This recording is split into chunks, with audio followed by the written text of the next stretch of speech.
Hi, welcome to our channel where we share the most intriguing stories. When we bought the house on the edge of the forest, we thought we'd found peace. No HOA, no rules, just freedom. But within hours of moving in, a woman named Karen declared war. What followed wasn't a neighborly dispute. It was a full-blown battle for our right to exist. I had never seen my wife smile that wide while holding a box labeled kitchen crap.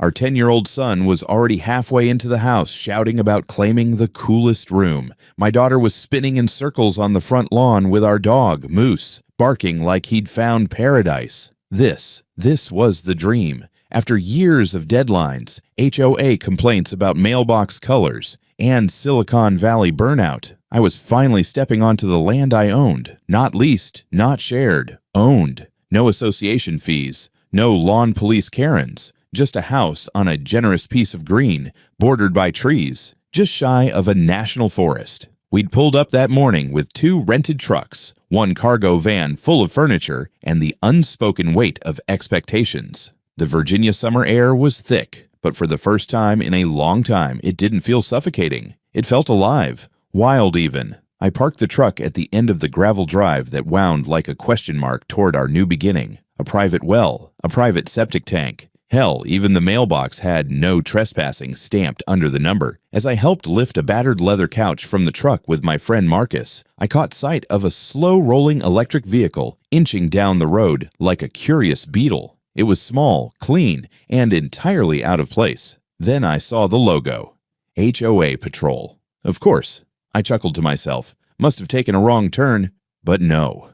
The car turned onto my driveway like it owned the place. It parked diagonally across the gravel, effectively blocking our second-moving van. Out stepped a woman in her mid-50s, platinum bob so stiff it could probably cut drywall. She wore white capri pants, designer sunglasses, and a thin expression that reeked of lemon-scented entitlement. "Good morning," she said, not as a greeting, but a warning. "Are you the new occupant here?" I nodded, still holding the couch. "Cameron Jarrett, this is my property now." Her head tilted.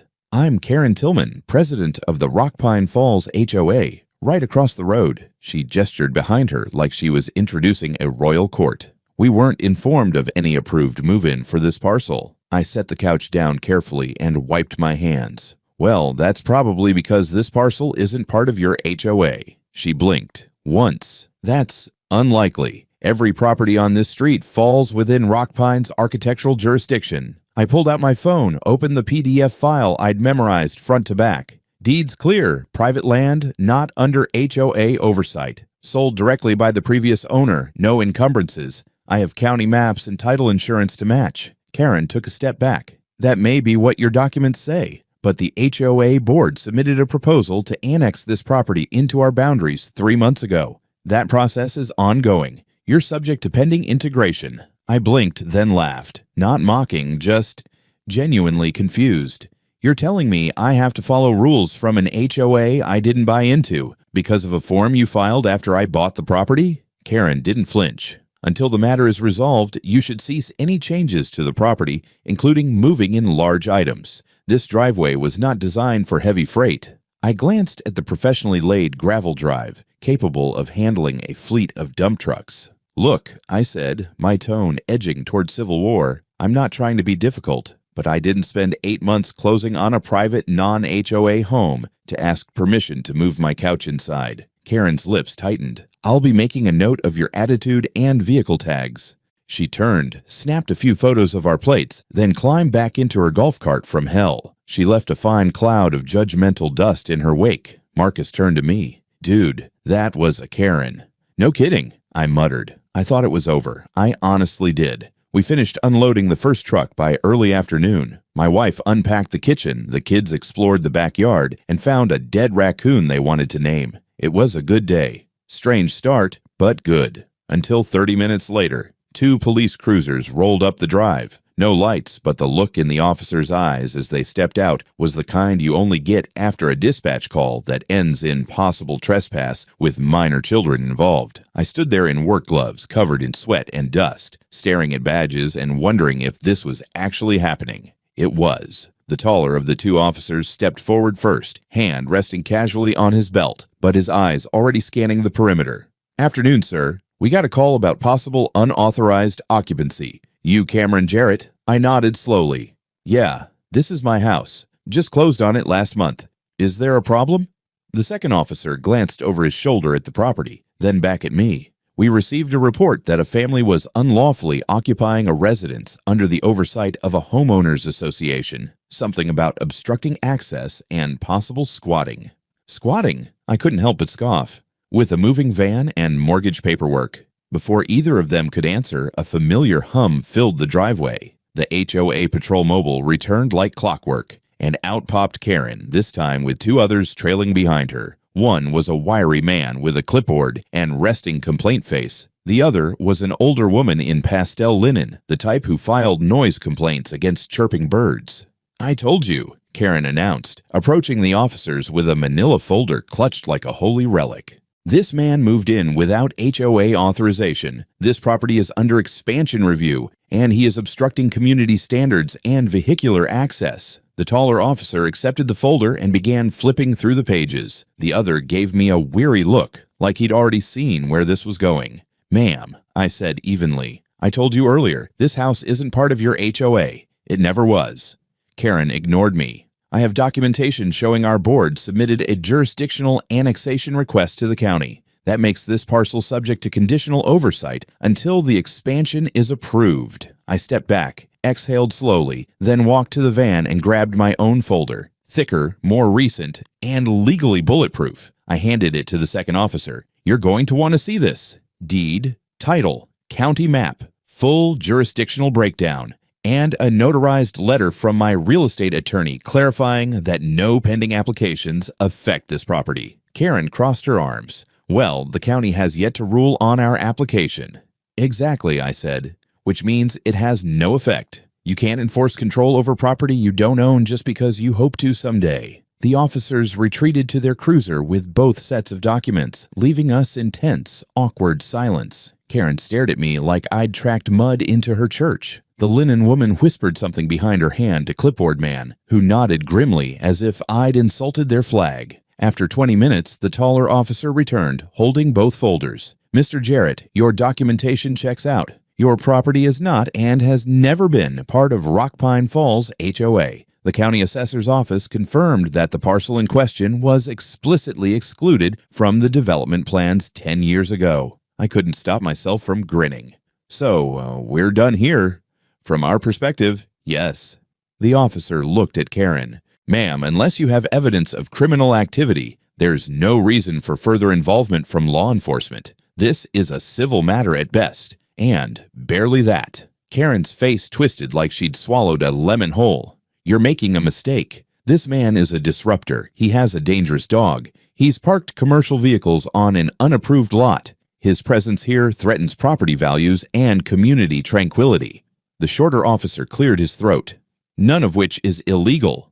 She didn't reply. She just turned, stormed off toward her vehicle, barking something to her flunkies. As she pulled away, I caught one last line shouted from the window, "You will not last here." The officers gave me a polite nod before heading back to their cruiser. You might want to invest in some exterior cameras, one of them said quietly. Just in case. I nodded, already making mental notes. The silence after they left was eerie. Marcus walked up beside me, shaking his head. Man, you weren't kidding. Nope, I muttered, and I get the feeling that was just the opening act. Later that evening, I sat on the back porch with a cold beer, Moose asleep at my feet. My wife sat next to me, her hand resting on mine, silent but alert. The kids were inside, organizing their rooms, unaware that their peaceful new start had already triggered a neighborhood civil war. We watched the trees sway at the edge of our property, where forest met freedom. Somewhere behind them, HOA streetlights blinked into life like surveillance beacons. I took another long sip and stared at the property line, the invisible one that apparently I had just violated by existing. The morning after the police incident began with a knock, not a doorbell, an actual knock, sharp, insistent. I opened the front door, expecting a package delivery, or maybe Marcus coming back for the tool set he left in the garage. Instead, I found a single sheet of paper taped neatly to our wooden fence post. It looked official. Bold serif font, crisp white background, HOA letterhead emblazoned at the top in dark green.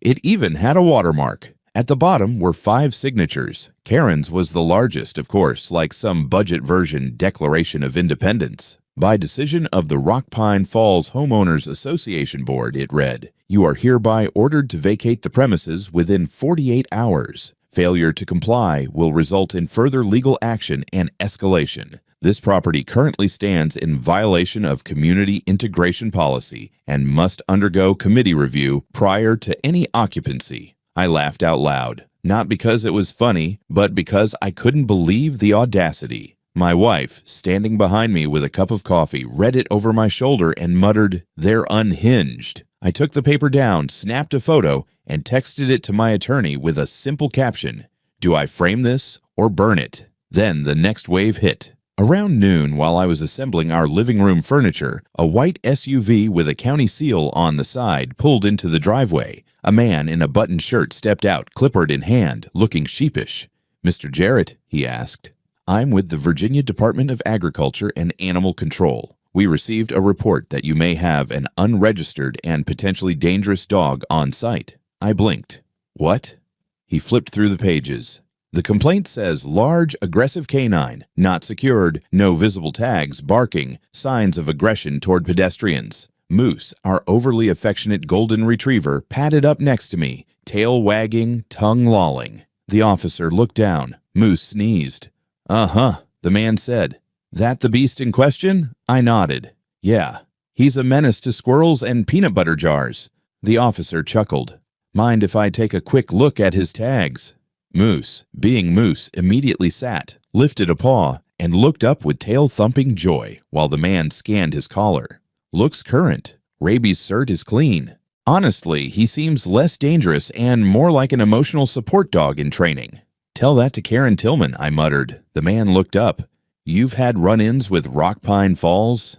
I snorted, starting to feel like I bought property on top of a Cold War bunker. He gave a sympathetic nod. "Well, you're clear here. I'll file a closed report. Might want to log this complaint in case it escalates." He drove off. I didn't even get a chance to breathe before the next visit.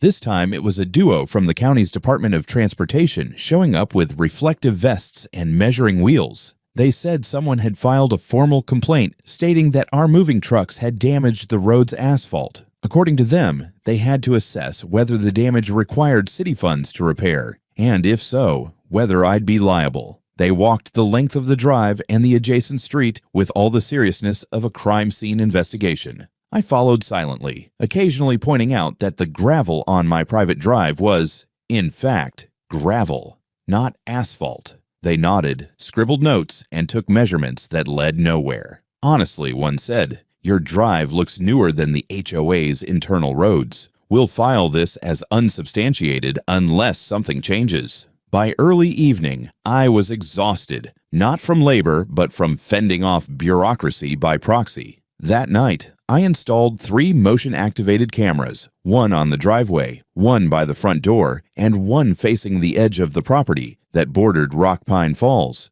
I wasn't paranoid. I was just adapting to the new reality. The next morning, I filed a report with the county clerk's office to formally document the HOA's attempts to assert illegal authority over my land. I attached the eviction notice, the complaint records, and footage of the HOA patrol vehicle blocking our van the day before. I also contacted a local surveyor and ordered an updated boundary verification to nail down every square inch of what I owned. If someone was going to play dirty with maps, I wanted receipts. My wife, ever the realist, started documenting every incident in a shared Google Doc. Time-stamped, geotagged, cross-referenced with county records. We turned our dining table into a war room. And all the while, the air around us got heavier. Neighbors from across the road slowed their cars when passing. One woman in a Lexus stopped entirely, rolled down her window, and just stared. Not a word. Just watched. By day's end, Moose had barked at 4 more cars than usual, and our kids had started asking why people in sunglasses kept taking pictures of the house. I didn't have a good answer. I didn't even flinch when the envelope arrived. It was hand-delivered by a courier, sealed in a folder stamped Rock Pine Falls HOA, Committee Review. A formality, a theater performance disguised as legal process, I opened it carefully, knowing the show would be worth the price of admission. Inside were copies of a land annexation application stamped pending. Attached was a map, vague, cartoonish, with pastel colors and bold arrows. And, sure enough, my parcel was outlined in highlighter, labeled a Zone Expansion Phase 3. The kicker? A list of community contributors whose signatures had allegedly supported this boundary extension. At the bottom of that list was a name I knew all too well. Richard L. Pritchard, the man I bought the house from. Dead. Died of a stroke 2 years ago. I had the obituary clipped in my safe and a condolence letter from his daughter thanking me for keeping the house in the family. Yet here he was, posthumously voting for HOA tyranny, like a bureaucratic ghost. I stared at the signature. It was shaky, unnatural, almost like someone had tried to mimic the handwriting of a man they never met. My stomach turned. This wasn't Karen being petty. This was criminal. I called my lawyer. He didn't even wait for me to finish the sentence before saying, "Get that document scanned and sent over. Now." We were on a new playing field, but Karen wasn't done. That evening, our neighbor Marcus brought over a local newspaper, the Rock Pine Gazette. On the cover, just beneath the headline about rising property taxes, was an editorial with the title, "New Arrival Threatens Harmony of Rock Pine Falls." The article didn't mention my name, but it didn't have to. Recently, a family moved into an unregulated property adjacent to our beloved community. This property has already caused disturbances, legal ambiguities, and raised safety concerns among parents. There were no kids anywhere near our place except my own. And if anyone was threatening safety, it was the HOA blocking fire truck access with their damn patrol cart. My wife read the article in silence, then calmly folded the paper and dropped it in the trash. "Let them dig their own grave," she said. I loved her for that. But the narrative war wasn't over, not even close. That same night, someone leaked photos of our family to a local community Facebook group, taken from afar, grainy but unmistakable. Me in the yard hauling boxes, my wife planting herbs, my kids sitting on the back porch. One caption read, "Is this who we want influencing our children?" Another post showed Moose stretching by the fence. The caption, "Aggressive breed, no leash, no fence, danger to kids." My blood boiled. I wasn't just a nuisance to them anymore. I was being painted as a threat. The outsider, the lawless rogue infecting their prepackaged, self-righteous suburbia. I filed a complaint with Facebook, flagged the posts. Nothing happened. Instead, a fake account commented under one of the photos, "If he's not part of the HOA, why is he even allowed here?" My wife caught me gripping the edge of the countertop until my knuckles turned white. "You need to breathe," she said quietly. "We're doing everything right. You've got evidence. They've got lies." She was right. But something about being digitally stalked while your kids sleep in the next room sets off an ancient kind of rage. The next day, I got a call from someone unexpected. A man named Elliot Sharp, former HOA architectural consultant. He sounded nervous, like someone who'd smoked too many cigarettes and told too many secrets. He said, "I've got documents, emails, minutes from private board meetings." I leaned in. "Why me?" "Because I quit last year when I found out what they were planning," he said. "And because I saw your name come up in a strategy file labeled Problem Assets."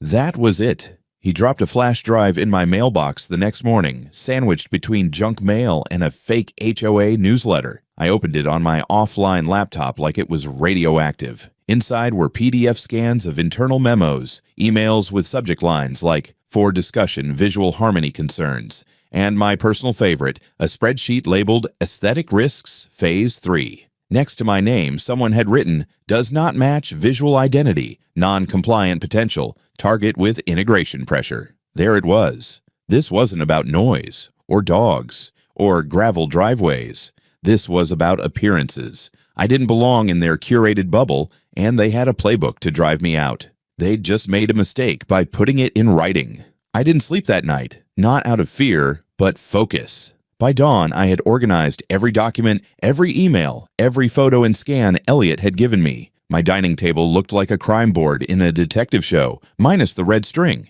Instead, neat stacks of labeled evidence, printed copies of property deeds, legal precedents, screenshots of defamation, even a framed still of Moose mid-sneeze with the caption "Aggressive." I was done reacting. It was time to strike back. First, I met with my attorney, Danielle. She was young, sharp, and had the kind of voice that could make a grown judge sit up straighter. When I showed her the flash drive, she leaned in with genuine interest. "These are internal HOA documents," she said. "Unlawfully obtained, yes. But if the whistleblower is willing to testify, admissibility's on the table." She outlined a strategy. We'd go on the offensive with a three-pronged civil action. 1. Defamation and invasion of privacy. That article, the Facebook posts, the Whisper campaign, they were weaponizing public opinion against my family. 2. Forgery and falsification of land documents. Dead men don't sign annexation petitions. That signature alone was enough to launch a county fraud investigation. 3. Interference with right to enjoy private property. The fabricated complaints, the eviction notice, the coordinated harassment, textbook nuisance, and obstruction of peaceful occupancy. We filed all three suits the same day. By sunset, Rock Pine Falls HOA had been formally served, and the next morning, everything changed. Karen didn't show up at her usual 7:45 sidewalk patrol. No HOA patrol car hovering outside. No clipboard-wielding lieutenants peeking from across the road. Something had shifted. Either they were stunned or regrouping. Later that afternoon, Elliot called. His voice was steadier this time. "I've got more," he said. "You'll want to see this one." We met in the back of a local coffee shop, him in a baseball cap and sunglasses like he thought he was in a spy novel. He slid over a second flash drive and a manila envelope. Inside were printed emails, this time with dates, full names, and juicy attachments. One caught my eye immediately. Subject, strategy, high visibility removal of non-conforming resident. Karen had written it. In it, she described a plan to pressure the undesirable occupant using noise complaints, social exclusion, community reminders, and, quote, perimeter disruption tactics. She referenced coordinating with sympathetic residents and even suggested filing daily civic nuisance claims to exhaust legal and psychological resources. Another email was from someone named Doug A., treasurer of the HOA, casually referencing greasing the right palms at county zoning. I stared at the words, heart pounding with a mix of fury and triumph. This wasn't just Karen's vendetta anymore. This was an organized, documented plan to erase me. I thanked Elliot and promised to protect his anonymity for as long as possible. He nodded. "Honestly, I'm just glad someone's finally punching back." We submitted the second wave of evidence to the court and added it to our filings. Danielle called the county prosecutor the next morning. The words forensic handwriting analysis and intent to defraud started bouncing around. Things began to accelerate. A plainclothes detective visited our house. Not in a squad car, subtle, professional, courteous. He asked to see the original eviction letter and took a copy of the annexation petition. When I mentioned the dead man's signature, he raised an eyebrow.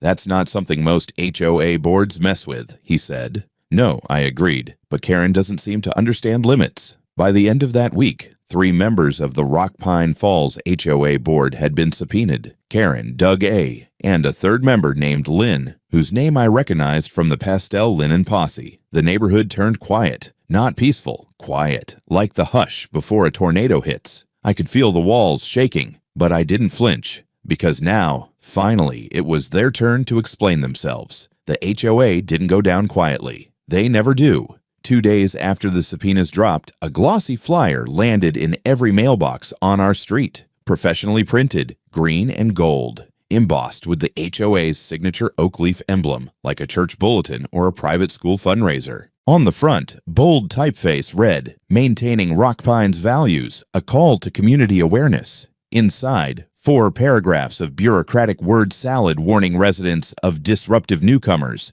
non-participating households, and aggressive legal maneuvering designed to destabilize neighborhood governance. A not-so-subtle call to arms. My name wasn't in it, but my address was. They even included a photo of my truck in the driveway, with the license plate blurred just enough to imply legality, while still making it unmistakably mine. The caption read, "Image submitted by concerned resident." I couldn't stop laughing. My wife didn't find it funny. "This is how mobs start," she said, tossing the flyer onto the kitchen counter with disgust. I nodded. "Then we go public too." That evening, I wrote an open letter, 1 page, calm, factual, no emotion. I posted it on our community bulletin, emailed it to the local HOA agnostic neighborhood group, and submitted it as a letter to the editor at the Rock-Pine County Tribune. I included scanned portions of the forged documents, a timeline of complaints, an excerpt from the HOA's own strategy email, censored but clear. I ended it with one line: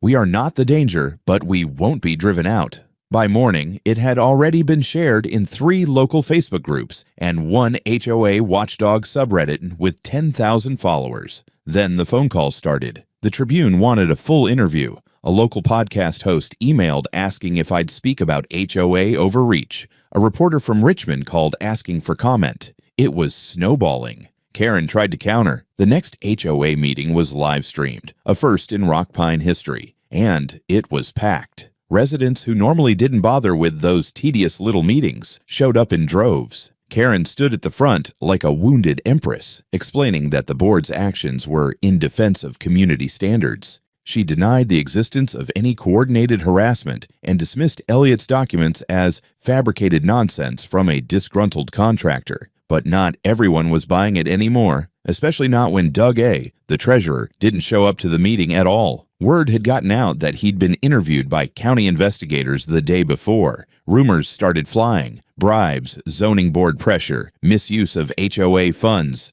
The neighborhood turned. Slowly at first, like a crowd realizing they've backed the wrong horse. I started getting nods from people who used to avoid eye contact. A neighbor left a 6-pack of craft beer on our porch with a note: "Hang in there. Not all of us are nuts." But the real shift came after the fire. Not a big one, just my mailbox. Someone doused it in lighter fluid and set it ablaze around 2 a.m. The flames were caught on camera, my security system capturing the whole scene in crisp black and white. A figure in a hoodie, a small canister, a match. They didn't even notice the blinking red light above the garage. The police were there within 20 minutes. Arson, minor but serious. Combined with the pattern of harassment, it became a federal matter under property intimidation statutes. I gave them the footage. They took it without a word. The next day, a sheriff's car parked outside our property for 6 hours. Not because we requested it, because someone high up had seen enough. Karen didn't say a word. She didn't need to.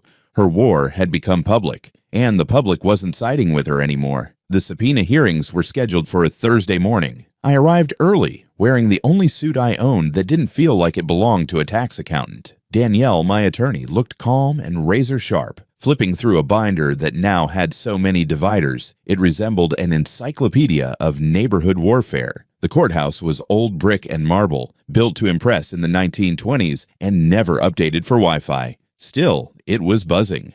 Not just with lawyers and court clerks, but press. A reporter from the Tribune was already posted outside, notebook in hand. The local news station had a cameraman loitering near the courthouse steps, trying to look like he wasn't waiting for Karen. She arrived 20 minutes late. No patrol car, no clipboard posse, just her and an expensive-looking attorney from a firm in Richmond who looked like he'd been dragged into a swamp without a map. Karen wore a navy blue pantsuit and sunglasses like she thought she was testifying before Congress. The hearing wasn't televised, but it might as well have been. The room was packed with observers, some of them neighbors I recognized, others just locals curious to watch a suburban showdown go nuclear. The judge, an older woman with a no-nonsense tone and sharp eyes, called the room to order and opened with the charges: civil fraud, forgery, defamation, property interference. Then she did something unexpected. She paused. "I am also in receipt of documents from the Commonwealth Attorney's Office," she said, regarding potential criminal proceedings.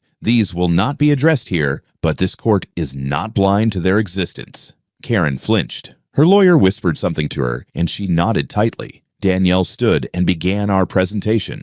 First, the map, the fake annexation proposal, complete with Richard Pritchard's ghost signature. Danielle read out the date of Pritchard's death, then handed over the obituary. Audible whispers rippled through the room. Next came Elliott's email logs, strategy documents, harassment plans, the visual harmony spreadsheet. The judge raised an eyebrow at the phrase perimeter disruption tactics. Then we played the HOA meeting audio that Elliott had recorded 6 months earlier, where Karen, voice crisp and unmistakable, said, "If they don't respond to paperwork, we'll respond with pressure. People don't like feeling unwelcome. We'll make that our strength." Karen's lawyer objected.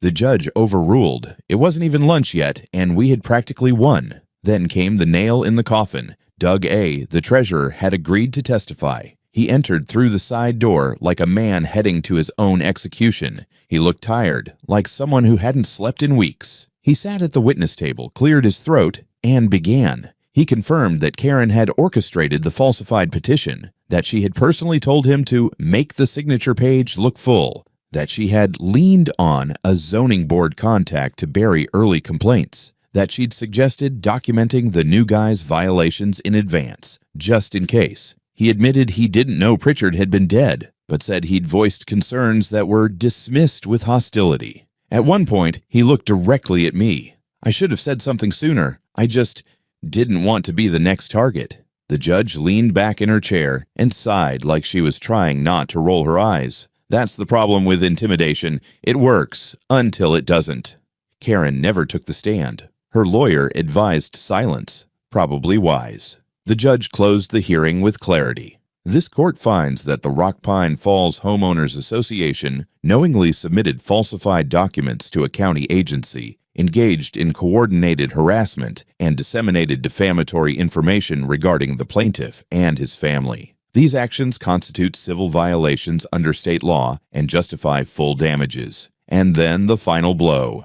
The HOA is ordered to pay the sum of $350,000 in damages, $125,000 for legal expenses, $75,000 for property interference, and $150,000 for defamation and emotional distress. Additionally, all pending applications for annexation of the plaintiff's property are nullified. The courtroom buzzed. People whispered, even gasped. Karen sat stone still, pale, her sunglasses now dangling from one hand like a broken shield. But we weren't done, because 2 hours later, Karen was arrested, not by local police, but by state investigators, outside the courthouse, cuffed, read her rights, and escorted into a black sedan. The charges? Fraudulent misrepresentation, falsification of public records, abuse of position in a nonprofit corporation, and obstruction of process. Doug A. was led away by another agent, less dramatic, more cooperative. Lynn, the linen-clad lieutenant, had apparently left the state the night before. A warrant had been issued. The HOA's accounts were frozen, their board meetings suspended. Their legal counsel withdrew within 48 hours.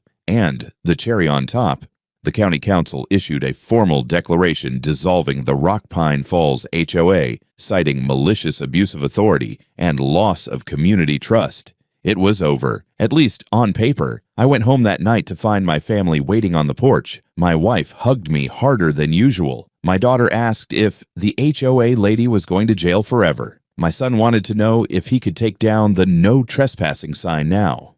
No, I said, smiling. Leave it up a little longer, just in case. The quiet after a storm isn't always peaceful. Sometimes it's just strange. For weeks after the courthouse fallout, the neighborhood felt suspended, like the whole street was holding its breath. The HOA signs were taken down within days, officially ordered by the county, but someone had clearly taken personal joy in the process. I found one dumped near our driveway, half buried in wet leaves, its bold gold letters scuffed like a fallen idol. Karen's house went dark. No patrols, no clipped bushes or passive-aggressive seasonal banners. A realtor's sign appeared on her lawn, discreet at first, then upgraded to bold red print, motivated seller. No HOA. The irony practically burned off the board. People started talking. Real conversations.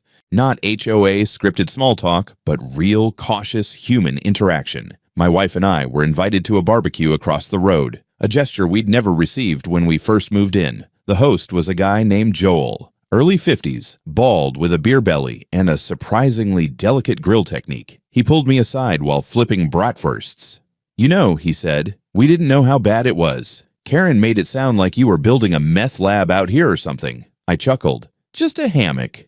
And a garden." He nodded, looked around, then said, quieter, "Some of us, we were scared of her too." No one wanted to be next. That hit me harder than I expected. It reminded me that tyrants in suburbia don't always need weapons, just rules, and people too tired to fight them. A month later, I got an invitation to speak at a conference. A legal association had picked up my case, Jarrett v. Rock Pine Falls HOA, as a landmark example of property rights defense. Danielle helped draft the presentation. I spoke about due process, fake petitions, and what it felt like to have a dog labeled a community threat by people who never even said hello. The clip of Karen being arrested outside the courthouse had gone mildly viral. Subreddit threads, HOA horror story blogs, even a meme account titled Karen Crumbles had picked it up. The internet is strange, but in this case, strangely cathartic. Still, the real win wasn't the money or the court ruling. It was walking down my own driveway one evening, barefoot, holding a cup of coffee, and seeing my kids building a ridiculous treehouse at the edge of our woods.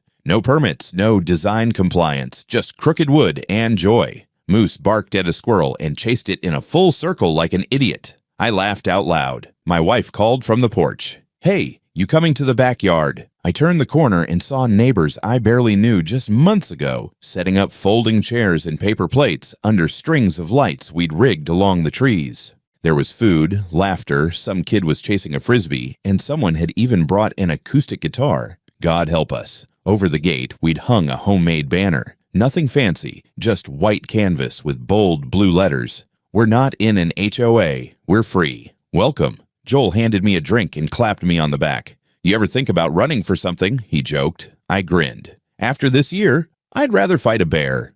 The crowd laughed, and for the first time since I moved in, I didn't feel like the outsider. I felt like the reason this place had changed. Later that night, as the sky turned purple and the kids roasted marshmallows, my daughter curled up next to me and said, "I'm glad we live here." I looked out over the trees, the house we built into a home, and the people who finally saw us for who we were. Not a threat, not a disruption, just a family that didn't back down. I smiled. Me too.